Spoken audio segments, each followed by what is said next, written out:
Hey everybody, welcome back to the channel. I've been looking at my form recently from the last several rounds that I've played, and I realize I've begun to regress a little bit with my form, so I'm going to have to work on that. So effective immediately for maybe the next week or two, I'm not going to record any scored rounds playing disc golf for myself until I fix some of my swing path issues primarily. I'm a little bit more happy with my footwork than I am what I'm doing with my upper body, but I've been having a lot of accidental anhydrous, which I'll overlay a little bit of B-roll here so you can kind of see what it looks like. And I'm fully aware that I'm doing this, but I can't stop myself from doing it when I'm in the middle of a throw. So what I've done is, since my new improved tech disc has come in the mail, this is mine for me to keep and use. And so what I'm going to be doing is using this tech disc to fix my swing path issues.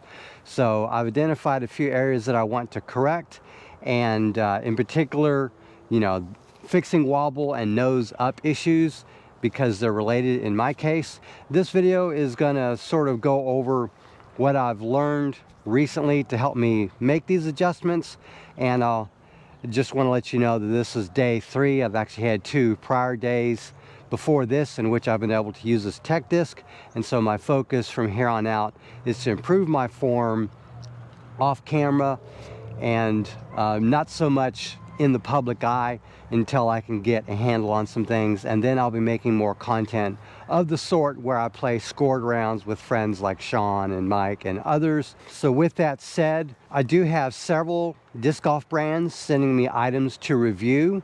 I've already received some of the items so far, and I've got others on the way, so that's a very good thing. Things are looking up for the channel in that I'm going to have more disc golf products to review that I don't have to purchase, and a lot of these things are going to be stuff that is coming out, stuff that's new on the horizon, in some cases some prototypes, and I'm still reaching out to more and more disc golf brands to try to get them, to send me stuff so I can review for my channel, compare with other products, and generally just use and try to learn all these new discs and all these new disc golf items. And how this all relates is I feel compelled to improve how I throw so I can more reliably review discs that I can throw, typically stuff in the speed 1 to speed 9 category, but I also want to improve my distance and my ability to throw correctly so I can throw faster discs as well in the future. Because let's be honest, most of the YouTubers that are out there are higher skilled disc golf players than myself. They don't just have backhand, they have a really good forehand.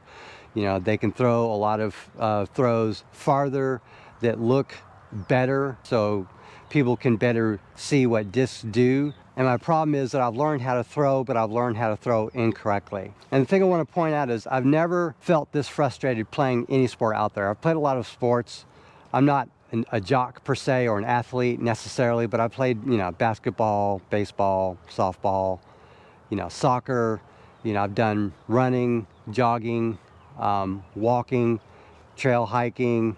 I've done bodybuilding and powerlifting and weight training and stuff like that. I generally have a lot of experience with different sports, though I was never particularly good at any of them. But the level of frustration that I get playing disc golf is unique. The highs are dramatically high, the lows are dramatically low.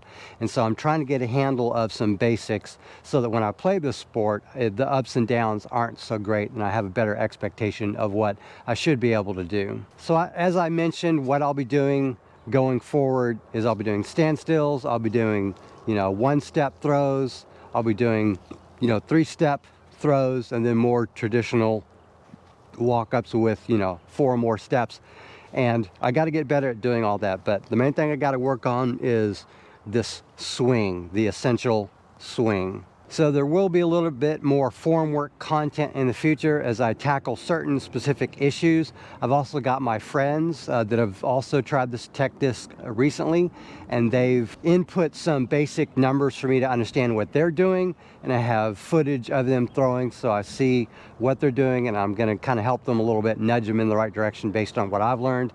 I'm not pretending to be a form coach per se, but I've seen and read enough to where I can kind of help fix a few issues, you know, some of the bigger, more obvious issues that a lot of people don't realize that they're doing until they look on camera and stuff like that. So for today, let me go over specifically what I'm going to be working on in the near future. So the first thing I'm going to talk about is something I saw a disc golf YouTuber post on their channel recently. I'll put that on screen so you can see what video it is and what YouTuber that was.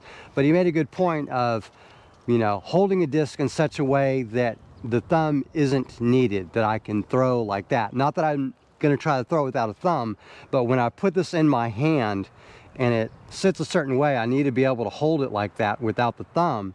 And then another thing I'm going to try to do is, you know, I use a modified power grip where it's essentially, instead of like this, I just fan it slightly. I call it a modified power grip because it's just a one step away from a power grip. So it's a modification from that. But once you get it like this, try to get the thumb somewhere between here and where these fingers are, so it hinges a little bit better. But the thing to me was, the big game changer was making sure that I could throw it like this, that it's in my hand well enough, and then I can put the thumb down. And so that's the first thing. The second thing is the nose up issue, that I throw with the nose up a lot. So even though the trajectory may be like straight and flat, for example, the nose is up. So even though I'm throwing this way, the nose is up. And what I want to do is get it to where when the disc is being released, the nose is down a slight bit, or at a minimum at 0-degree angle, but at most maybe a -4. That way you can throw it up high with a negative angle. So if the trajectory is up high, the launch angle is up high, but the nose is down, then this will help until it equalizes and it's flying perfectly straight. So with that in mind, the two cues that I've learned for nose angle are pour the coffee, right? That's pour the coffee. And the other cue is turn the key. And this is very important in a swing, because if you accept the premise that this is 9 o'clock and this is noon, I'm throwing to the 12 o'clock position, then if the disc is coming out like that, then pouring the coffee would keep it nose down, right? But no one's throwing and releasing at the 12 o'clock position to go straight forward. The mechanically most optimistic release point is at approximately that 9 o'clock position, or the 90-degree angle where it comes out like that. So in that case, pour the coffee doesn't help keep the nose down here. In fact, it introduces wobble because it's too aggressive. So if you want to reduce wobble, ease up pouring the coffee, get it towards just flat like that. Hopefully I'm illustrating that correctly. That's what you want to do. Again, if you're somehow magically releasing at exactly the 90-degree angle perpendicular to the direction you're throwing, or at the 9 o'clock position, then turning the key is getting the nose down. But the fact is, humans don't generally release it exactly at 9 o'clock. In other words, the swing isn't such to where it's releasing right at 9 o'clock. Therefore that works. So you have to compromise. You have to get the nose down at least to where it's flat here, and then you have to tilt it a tiny bit. And so what I've started to do is do this, do that, do this, and then throw. And so that's what I'm experimenting with at this time.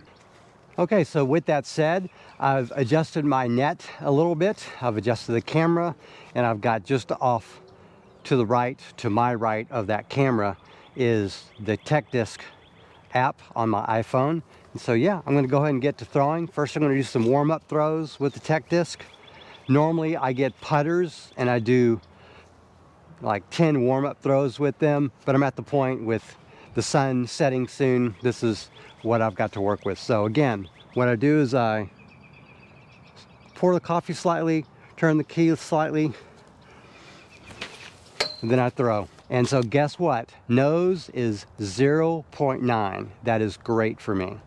Launch angle is -0.7. That's always going to be low when we're in this. When the station is set up here, my throws are going to be low because I'm throwing here, which is right at 0. And so what I need to do is throw up here. So when I bring this out to the street, I'll actually be working on launch angle and nose angle. When I bring it out here, I'm only interested in nose angle. That was backhand flat, 0.8 hyzer, but the nose was 0.8. The launch was 0.5. So Again, improvements with the nose are what I'm after, and that's what this setup and this arrangement is giving me. So by me training myself to throw like this over and over again, I'm hoping I can replicate that out on the course. Also, the wobble is still up a little bit, so I think my elbow is down, so I'm going to try to fix that a little bit. Negative 1.4 nose, that is fantastic.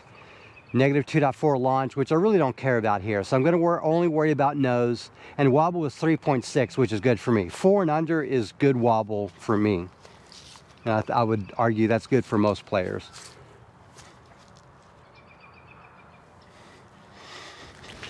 I could tell that was nose down out of the hand. Basically, if I look at it and it doesn't hit this red tape, it's launch down. Yeah, negative 3.2 launch.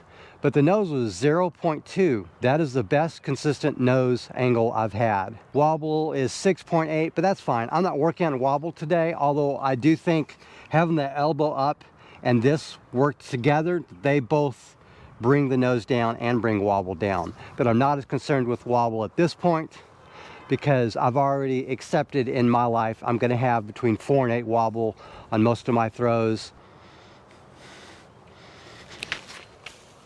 0.9 nose, 3.8 wobble. So slow is smooth, something nose angle and wobble.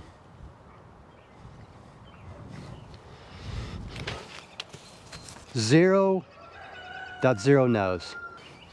I think I brought my elbow down. 0.6 nose, 6.3 wobble. So you can see I'm only working on one aspect of my throw, focusing on one aspect, and that is nose angle.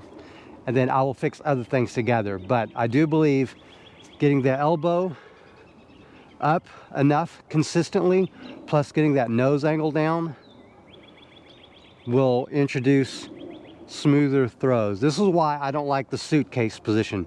Sure, it brings this up, but what do you have to do to the disc by the time you release it? Well, if you're dealing with maybe more flimsy, flexible discs, then they may warp more as they transition from here to there.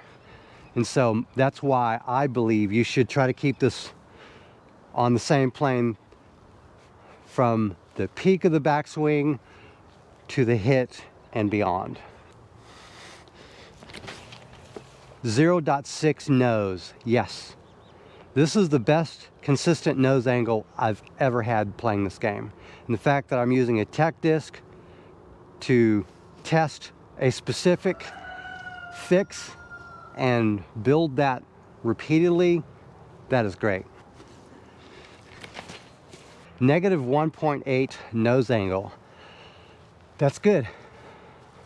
The launch angle was bad because it went down here. I need to go up here. So, again, try to throw up there. Yes, 0.7 nose angle, 4.6 wobble, and the launch was 3.6, so that is good, a positive number. 0.7 nose angle, 1.8 launch, that's good. Woohoo! 2.1 nose, that's not good. You know what, I need to reassess. Up to this week, because this is day 3 now, up to 3 days ago, 2.1 nose angle I would take every day of the week. 2.8 launch, that's good. 0.1 nose, 1.7 launch, that's good. The reason why I'm reading out all these statistics is I'm going to look at them in post and look at the video and see what I'm doing, what the disc looks like, what my wrist and everything else looks like. Okay, that's going to do it for this video. I just wanted to give you an idea of what I'm working on now, why I'm going to tweak the upcoming content in the next week or two. So don't worry about it too much. But I wanted to be open and transparent with you.